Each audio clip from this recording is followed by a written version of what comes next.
Rugi 7 juta guys. Kok bisa rugi? Ya, kata kuncinya adalah jadilah smart investor. Gudangemas.com, tambah sekeping lagi. Apakah kita akan rugi kalau membeli emas yang ukurannya kecil atau sangat kecil? Itu satu. Yang kedua, apakah emas yang ukurannya kecil itu bisa termasuk dalam kategori investasi atau tidak? Goldfather coba bahas ya dari sudut pandang Goldfather seorang praktisi agar teman-teman bisa punya wawasan lain. Mungkin ini agak panjang, jangan dipotong-potong agar kita bisa dapat view-nya secara lengkap ya. Simak videonya berikut ini. Gudangemas.com, tambah sekeping lagi. Assalamualaikum warahmatullahi wabarakatuh, keluarga emas Indonesia dimanapun Anda berada. Salam sejahtera untuk kita semuanya. Goldfather doakan semuanya dalam keadaan sehat walafiat, sejahtera lahir dan batin dan juga finansial ya. Amin ya rabbal alamin. Nah, kali ini Goldfather lagi ingin membahas tentang emas ukuran kecil ya. Kenapa? Karena lagi rame nih, ada yang rame di beberapa media sosial atau media online ya. Itu banyak yang nanya ke Goldfather membahas tentang emas ukuran kecil ya. Pertama, kita masukkan dulu kategori emas ukuran kecil itu yang berapa gram. Kalau versi Goldfather, emas ukuran kecil itu ada di kategori di bawah setengah gram ya. Itu emas ukuran kecil. Kalau mau lebih kecil lagi, ada yang di bawah 0,1 gram, ada 0,005, 0,025, ada lagi 0,002, dan paling kecil sekarang yang ramai di perdagangan adalah 0,001. Jadi 1 gram dibagi 1000 keping. Nah, itu kategori emas kecil dan emas sangat kecil. Jadi emas kecil itu 0,1, 0,25 gitu ya. Emas sangat kecil mulai di bawah 0,1 gram. Itu versi Goldfather. Oke? Itu yang pertama. Yang kedua, kalau beli emas kecil ini ada manfaatnya apa enggak? Apakah kita pasti rugi? Apakah kita bisa untung dari emas yang sangat kecil ini? Nah, bagian berikutnya nih sekarang Goldfather mau coba bahas dari berbagai sudut pandang yang ada di kepala Goldfather nih ya. Bagaimana Goldfather sendiri pribadi memposisikan emas kecil dan emas sangat kecil ini. Jadi pertama teman-teman, emas itu kan kita pahami salah satu fungsinya sekarang sebagai pilihan investasi. Ada juga yang bilang ini buat lindung nilai, asset protection. Boleh, apalagi nanti ada ancaman krisis 2023 sebagai safe haven, pelampung saat krisis. Nah, sekarang kalau ukurannya kecil bagaimana Pak? Apakah masih worth it? Apakah masih sepadan kalau kita beli emas kecil ini? Jadi gini, di luar sana ada banyak sekali profil orang. Ada yang suka invest, ada yang pinter nabung, ada juga yang boros, ada yang suka bisnis dan sebagainya. Buat yang suka invest juga ada berbagai pilihan ya, kesukaan masing-masing orang. Ada yang suka di properti, ada yang suka di saham, ada yang suka di emas, ada juga yang suka di bisnis dan lain-lain. Buat yang suka di emas, itu pilihannya juga macam-macam. Ada yang invest di perusahaan emas, mungkin itu termasuk saham kali ya. Ada yang invest di emas digital, ada yang invest di emas fisik. Itu juga pilihan juga buat para calon investor emas. Ini panjang nih teman-teman pembahasannya. Bisa jadi seminar kali ya. Kapan-kapan ya kita adain sambil kopdar tipis-tipis lah ya. Kalau sekarang kita bicara emas sebagai alat investasi, maka kita dudukan dulu kategori investasi itu apa. Baru kemudian kita lihat apakah emas bisa termasuk ke dalam golongan investasi. Ya, ini kayaknya udah pernah Goldfather bahas ya. Dulu awal-awal banget ya. Kalau Goldfather mengacu ke situsnya moneykompas.com, ini di-upload 6 Januari 2022, mengenal apa itu investasi, definisi, jenis, dan contohnya. Dari situs ini Goldfather menangkap dua definisi investasi. Satu, investasi adalah aktivitas menempatkan dana atau aset berharga lainnya pada instrumen tertentu dalam jangka waktu tertentu, sehingga dari penempatan dana tersebut diharapkan menghasilkan return. Satu. Yang kedua, menurut Kamus Besar Bahasa Indonesia, investasi adalah penanaman uang atau modal dalam suatu perusahaan atau proyek untuk tujuan memperoleh keuntungan. Orang yang melakukan investasi adalah disebut investor atau penanam modal. Ada tambahan lagi ternyata guys di artikel ini. Sementara itu mengutip halaman Investopedia, investasi adalah membeli aset atau barang dengan tujuan menghasilkan pendapatan atau peningkatan nilai dari aset tersebut. Ada kan istilahnya invest di tanah, di properti, kita beli, kemudian harganya naik, kita jual, dapat keuntungan. Sesederhana itu ya teman-teman ya. Beli tanah, let's say 5 tahun, 10 tahun, harganya naik, kita jual, dapat untung. Itu masuk kategori investasi ini. Secara sederhana, pengertian investasi adalah mengembangkan uang atau aset lain agar memberikan keuntungan di masa mendatang untuk mencapai tujuan tertentu. Lebih mudah nangkepnya. Jadi gimana kita ngelola uang kita agar tumbuh berkembang di masa depan dengan tujuan tertentu. Ini cakep banget. Investasi kalau ada tujuannya itu kita jalannya lebih yakin, guys. Makanya investasi yang paling berharga adalah leher ke atas atau ilmu pengetahuan. Oke, kita kembali ke emas. Kalau dari definisi itu, investasi tujuannya adalah mengembangkan uang atau aset lain agar memberikan keuntungan di masa mendatang untuk mencapai tujuan tertentu. Kira-kira emas masuk nggak nih dalam kategori ini? Nah, sebelum Goldfather jawab masuk atau tidak, Goldfather mau kasih contoh. Tahun 9798 saat Indonesia Krismon, itu ongkos naik haji setara dengan lebih kurang 310 gram emas 24 karat ya. Tapi di tahun ini 2022 itu kalau Goldfather tidak salah, sekarang ongkos naik haji setara dengan lebih kurang 50 gram saja. Bayangkan dulu 310 gram, sekarang menjadi 50 gram saja. Berarti kan kalau kita nyimpen emas dulu cuma bisa satu orang nih 310 gram, sekarang bisa 6 orang. Ini kan berarti ada keuntungan di masa depan nih teman-teman. Ya enggak? Tujuannya apa?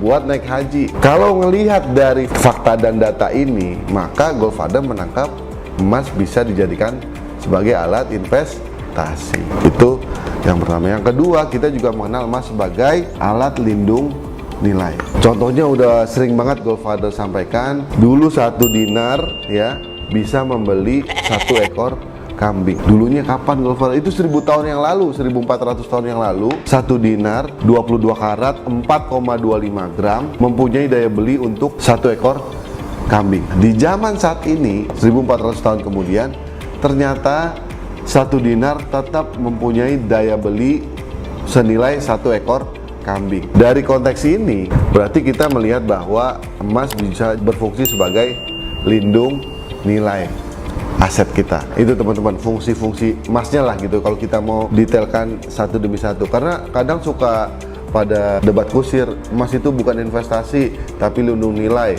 Menurut Goldfather kalau investasi ada terminologinya, kita cocokkan aja potret masuk apa enggak. Cuma Goldfather tidak ingin berkutat di situ. Yang penting teman-teman ya pada nabung emas atau pada nyimpan emas. Goldfather fokusnya di situ saja. Oke? Nah, kalau Goldfather kasih fungsi tambahan emas itu selain sebagai perhiasan, buat alat industri dan sebagainya, Goldfather juga tambahkan sebagai alat pengerem ya daya konsumtivitas kita atau rasa konsumtivitas kita, teman-teman. Ketika kita punya emas 1 gram dan uang 1 juta, kalau kita masuk mall, insya Allah pada saat kita keluar mall, emas 1 gram itu ada. Tapi kalau udah megang uang cash, baik di dompet ataupun di rekening, itu bisa meningkatkan rasa kita untuk belanja. Gitu ya teman-teman ya.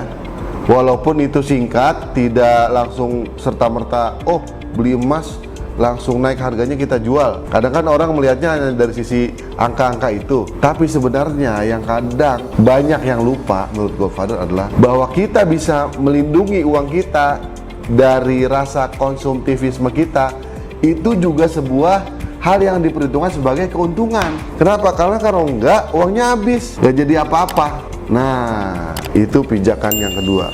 Sekarang yang ketiga adalah berangkat dari hal-hal itu, ada problem, ada referensi. Nah, Goldfather coba sekarang bahas dalam kehidupan nyata nih. Kalau kita mau bicara membeli emas, investasi emas atau menabung emas, teman-teman, masih banyak sekali di Indonesia pasti berpikir membutuhkan dana yang besar, betul ya? Meskipun sekarang sudah mulai banyak yang melek emas, tapi menurut Goldfather masih sangat banyak sekali penduduk Indonesia yang masih belum melek emas ini.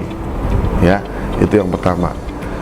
Yang kedua, ketika dia mau beli emas, dia selalu berpikir, oh emas itu mahal, tidak terjangkau, tidak affordable. Akhirnya para praktisi bisnis emas yang Goldfather lihat nih melakukan inovasi-inovasi. Contoh, 2017 itu ada satu brand namanya Emas Mini. Brand ini setahu Goldfather adalah brand yang menciptakan inovasi untuk emas ukuran kecil, ya. Ingat kategori emas kecil menurut Goldfather 0,1 atau 0,25. Emas Mini membuat emas ukuran kecil 0,1 gram dan membuat program namanya Gold Puzzle, yaitu ketika kita sudah punya 0,1 gram sebanyak 10 keping, boleh ditukar menjadi emas dengan berat 1 gram 1 keping. Nah, ini dia teman-teman. Kalau kita lihat latar belakangnya, kenapa Emas Mini melakukan ini, sejauh yang Goldfather tangkap adalah karena mereka melihat bahwa ada golongan masyarakat yang kemampuannya tidak bisa langsung membeli emas let's say 1 gram, tapi kalau 100.000 bisa. Nah, segmen inilah yang kemudian dibidik oleh Emas Mini. Rame Emas Mini. Setelah Emas Mini di 2017, muncul lagi brand-brand lain di segmen yang lebih kurang sama. Ada Mini Gold, ada EOA Gold, ada Big, ada juga emas kita juga dulu, Emas Hatta Dinata, emas kita ada 0,1, terus ada Mini Baby dari Galeri 24 ada juga 0,1. Banyak banget guys yang bermain di segmen itu ya. Nah, proses selanjutnya ini penting ya teman-teman ya, untuk melihat proses secara keseluruhan nih, perjalanannya. Setelah di 0,1 rame nih, 0,1 kan dijual kalau sekarang let's say 120.000 ya, padahal emas 1 gram sekarang 950. Wah, rugi Pak, beli 0,1 gram 10 keping itu 1,2 juta. Sementara kalau ditukar menjadi emas 1 gram itu 900 ribuan. Rugi dong. Kalau dari sudut pandang itu, ya benar. Tapi kalau sudut pandang orang yang hanya mampu membelinya 100 ribuan, sekali lagi Goldfather sampaikan, buat dia itu jauh lebih menguntungkan dan aman buat dia untuk menjaga nilai uang yang dia dapat cuma 100 ribuan. Ya, kenapa? Sekali lagi Goldfather bilang, tiap orang tuh beda-beda. Kita nggak bisa samakan satu pola untuk semua orang. Ada orang yang pandai nyimpen uang, ada orang yang nggak pandai nyimpen uang. Yang pandai nyimpen uang bisa 100.000 sebulan, tunggu 9 bulan atau 10 bulan jadi 1 juta, beli 1 gram. Kalau pola ini diterapkan ke orang yang nggak pandai nyimpen uang, begitu dia nyimpen uang bulan pertama bisa, bulan kedua udah 200.000, wah udah mulai goyah, 300.000 goyah, pas 500.000 belilah, pakai gitu. Selesai, emasnya nggak dapat guys. Goldfather mengajak untuk teman-teman membuka wawasan lebih luas lagi, bahwa di lapangan ada kondisi kayak gitu. Itu banyak juga disorot waktu itu, emas ukuran kecil kayak gini 0,1 dan sebagainya ya, rame. Dan Goldfather udah bikin kontennya kok dulu. Cuma sekarang Goldfather membuat lagi sebagai reminder, mengingatkan lagi ke teman-temannya. Setelah emas tadi ukuran kecil 0,1, ternyata para pelaku industri emas terchallenge lagi nih, saya mau inovasi lagi di bagian apa ya? Kalau teman-teman perhatikan, sebenarnya ada banyak inovasi-inovasi yang dibuat oleh para pelaku di industri emas ini selama kurun waktu lebih kurang 5 tahun, 2017 sampai 2022. Goldfather menangkap itu karena Goldfather ketemu dengan berbagai brand dengan berbagai inovasinya. Ada yang berinovasi di segi ukuran, ada yang berinovasi dari segi kemasan, ada yang berinovasi dari sisi security, baik di security di kemasannya atau security di emasnya. Seperti emas kita yang terakhir menggunakan security di fisik emasnya, yaitu dengan tinta Bullion Protect. 2018 Antam berinovasi di kemasannya dengan sertifikat. Semua itu dilakukan untuk melindungi emas yang mempunyai nilai yang tinggi ini dari aksi-aksi pemalsuan. Khusus bagi mereka yang fokus inovasi di ukuran, setelah 0,1 ini rame, mereka mulai membuat 0,05, dijualnya 50.000 sampai 60 ribuan sekarang. Ada lagi terchallenge lagi, bikin 0,025, dijualnya mungkin 35.000 atau 40 ribuan. Sampai di 0,025 sempat berhenti dulu nih. Habis itu ada yang keluar 0,001, heboh. Wah, ini yang mau kita bahas ini, yang menimbulkan jadi rame, jadi viral ya teman-teman ya. Goldfather coba melihat dari beberapa sudut pandang sejauh yang Goldfather ketahui ya teman-teman ya. Mudah-mudahan bisa nambah wawasan sehingga kita bisa lebih bijak dalam memandang satu hal. Jadi gini teman-teman, 0,001 gram artinya 1 gram itu dibagi menjadi 1000 keping. Dijual dengan harga misalnya ada yang 5.000, ada yang 6.000, di marketplace bisa bermacam-macam. Tapi kalau teman-teman mau melihat berapa sih sebenarnya harga jual standarnya, saran Godfather jangan dilihat di marketplace, tapi lihatlah dari situs ofisialnya. Karena kalau di marketplace itu orang menjual dengan berbagai latar belakang. Ada yang jual lagi butuh, harganya rendah. Ada yang jual karena desainnya langka, harganya tinggi. Nah gitu teman-teman ya, lihatlah ke situs resminya baru kita lihat. Let's say sekarang kita katakan 5.000. Dulu pada saat emas ukuran sangat kecil ini muncul, Godfather juga bertanya-tanya, ini bisa nggak masuk kategori investasi atau lindung nilai atau jadi penahan kita dari konsumtivitas. Setelah Godfather amati ya, berbincang-bincang dengan pelakunya ya teman-teman, emas ukuran sangat kecil 0,001 yang let's say dijual 5.000 atau 6.000, bagi orang yang tidak masuk di dalam industri atau berkelut sebagai praktisinya, mungkin ini cuma melihat dari satu sisi, wah enak banget jual 1 gram yang katakanlah 1 juta dijual dengan harga 5 juta, untung besar. Kan kita juga sudah paham tadi Godfather cerita, ukuran 0,1 dijual misalnya 120.000, kalau 1 gram 1,2 juta. Jadi dalam dunia emas semakin besar ukurannya maka nilai per gramnya semakin murah, semakin kecil nilai 1 gramnya semakin mahal. Kalau memang teman-teman tidak mau membeli 0,1 gram 120.000 yang kalau di total jadi 1,2 juta, monggo silakan beli 1 gram. Masih mahal juga, beli 5 gram yang per gramnya lebih murah. Mau yang lebih murah lagi, beli 1 kilo. Itu yang paling murah. Cuma kan nggak semua orang bisa, akhirnya muncullah emas kecil-kecil. Nah, sama juga logikanya, emas 0,001 ini ditujukan untuk beberapa fungsi. Satu, mengenalkan orang dengan emas dengan biaya yang sangat terjangkau, Rp5.000, Rp6.000, sudah punya emas. Yang kedua adalah bisa dijadikan souvenir. Contohnya, Godfather punya nih kartu nama, ada emasnya, ya, tuh, oke, itu bisa di buyback gak? Kalau ada pertanyaan gitu, Godfather nanya lagi, masa kartu nama orang mau di buyback guys? Ya Allah tolong gitu ya. Emas sangat kecil ini kalau Godfather lihat sangat marak difungsikan sebagai souvenir 0,01. Itu sebabnya banyak sekali model-model customnya, desain customnya. Desain dalam bentuk kartu ini banyak, ada juga desain dalam bentuk gantungan kunci misalnya, rame. Ternyata pasar merespon sangat antusias, tapi juga nggak banyak yang menilai ini mah rugi, ini beli kemasan bukan beli emas.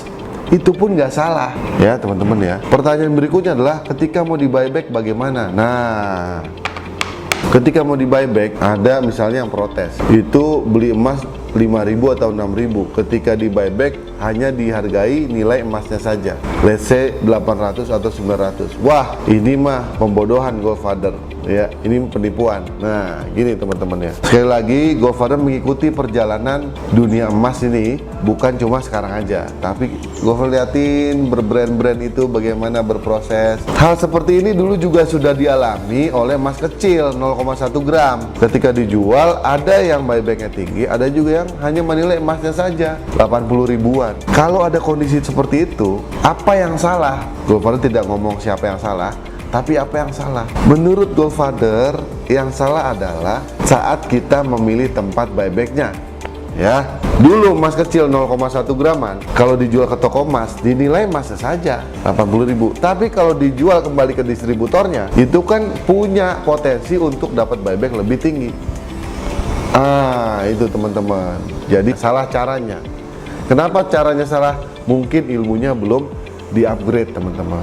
Godfather tidak membahas, Pak ada distributor yang menolak buyback. Nah itu sih lain soal, kita nggak ngomong itu. Kembali ke emas ukuran sangat kecil. Ini ada case nih, Pak itu rugi banget, asli emas sangat kecil itu rugi banget. Bayangkan kalau seandainya ini Godfather beli 8.000, 1000 keping kan 8 juta, ditukar emas 1 gram itu nilainya let's say cuma 1 juta, rugi 7 juta guys. Kok bisa rugi? Ya karena menurut Godfather belum tahu caranya. Kalau belum tahu caranya, tanyalah kepada ahlinya. yang benar-benar praktisi emasnya. Misalnya ada satu brand yang kita ingin beli, tanya kepada pemilik brandnya kalau perlu, kenalan, tanya apa yang menjadi kekhawatiran kita, bisa nggak dipecahkan, sambil kita harus kenal dengan siapa pemilik brand itu, latar belakangnya gimana, kira-kira trusted atau enggak. Ada orang yang misalnya tadi case-nya, saya sudah beli 0,01 gram sebanyak 1000 keping, lalu saya tukar ke emas 1 gram. Menurut Goldfather yang salah adalah caranya. Kenapa? Karena di emas itu kan ada mekanisme buyback. Buyback dulu emasnya, baru kemudian beli emas 1 gram. Jangan langsung ditukar. Kalau langsung ditukar ya rugi. Nah, di poin ini Goldfather ingin menyoroti dua belah pihak. Satu si penjual, dua si pembeli. Sekarang Goldfather mulai dari penjual. Kata kuncinya adalah jadilah smart investor. Itu smart investor artinya punya ilmunya dulu baru berinvestasi. Ya, ini kata-kata smart ini loh guys. Itu kenapa Goldfather bilang dari channel ini pertama dibangun, dahulukan edukasi sebelum investasi. That is smart investor guys. Agar kejadian-kejadian tadi punya 0,01 gram 1000 keping gak langsung ditukar jadi 1 gram gitu. Rugi itu. Sekarang dari pembeli, kita mau beli emas dulu. Goldfather waktu awal-awal mau beli emas, sekarang toko emas banyak, kan kita bisa bandingkan harganya, mana yang paling ekonomis, di situ kita bisa beli, ya nggak sih? Tapi jangan lupa, selain dapetin emas dengan harga ekonomis, kita juga tanya ke toko itu, harga buybacknya berapa? Di toko A belinya berapa, buyback berapa? Toko B beli berapa, buyback berapa? Toko C beli berapa, buyback berapa? Atau sekarang kalau konteksnya banyak brand, beli di distributor, tanya distributor pertama, distributor kedua, distributor ketiga. Kalau saya mau beli emas 0,001 di Ibu A, Ibu jualnya berapa, komitmen untuk buybacknya berapa, begitu seterusnya di Ibu B, Bapak C, dan sebagainya. Rajin-rajinlah cari informasi harga jualnya dan harga buybacknya. Itu harus jadi satu kesatuan teman-teman. Bisa nanti kita jual dan beli di toko itu, atau kita saling silang. Kalau beli itu di toko A, jual di toko B misalnya, bisa juga. Dan ini sudah ada yang menerapkan, yaitu misalnya Goldfather di Bandung itu ada namanya Gema Mandiri Indonesia, jualannya emas antam. Tapi kalau kita membeli di GMI, Gema Mandiri Indonesia, GMI Club, itu memang harga jualnya lebih tinggi teman-teman. Tapi buybacknya itu dikunci dengan spread 3% saja. Kan enak tuh kan, harga boleh lebih tinggi tapi spreadnya cuma 3%. Ya, dengan kata lain teman-teman, emas yang harganya murah belum tentu menguntungkan, emas yang harganya tinggi belum tentu merugikan. Ya, kita harus bedah lebih dalam nilai buybacknya, prosesnya, dan sebagainya. Itu teman-teman poin pertama. Sehingga permasalahan tadi 0,001 gram 1000 keping, ya jangan langsung ditukar jadi 1 gram, rugi. Yang salah caranya, tingkatkan lagi ilmunya, bertanya kepada ahlinya. Itu pesan Goldfather. Sekarang Goldfather juga mau sampaikan kepada para penjual, jadilah smart seller. Maksudnya apa itu Goldfather? Seller kan pada bersaing nih, apalagi di marketplace, bersaing rendah-rendahan. Misalnya price war, perang harga, sehingga yang offline kadang kalah sama yang online. Padahal kalau kita mau smart, jadilah penjual yang smart juga. Apa itu? Contohnya, ada orang yang jual 5.000, buybacknya 2.500, itu spreadnya 50%. Tapi mungkin ada juga orang yang menjual harganya 8.000 tapi buybacknya 7.000 atau 6.500, spreadnya 1.500. Ini harus cek dulu informasinya nih. Kedua, cek komitmennya benar apa enggak. Ya, let's say katakanlah buybacknya 7.000. Artinya adalah kalau kita sebagai penjual, kita yakinkan calon pembeli kita, harga saya memang lebih tinggi, tapi buyback saya aja juga tinggi dan spreadnya lebih kecil. Yang ini spreadnya 2.500, ini spreadnya 1.000. Dan itu harus dibuktikan oleh para pedagang bahwa benar spreadnya cuma 1.000. Nanti emas naik, harganya naik, spreadnya tetap 1.000. Nah, gitu teman-teman.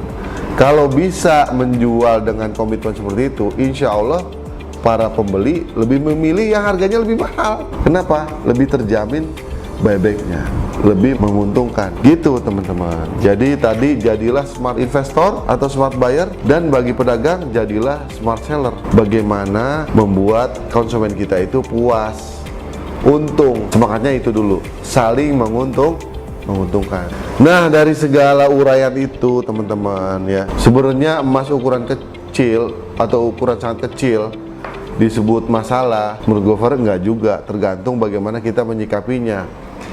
Secukup apa ilmu kita untuk bertransaksi atau invest atau menabung atau membeli emas ukuran sangat kecil itu. Begitupun sebaliknya, di ukuran besar juga banyak permasalahannya teman-teman. Dari ada yang investasi emas bodong, dulu Goldfather pernah mengalami banyak banget investasi emas bodong dengan emas-emas ukuran besar gitu ya.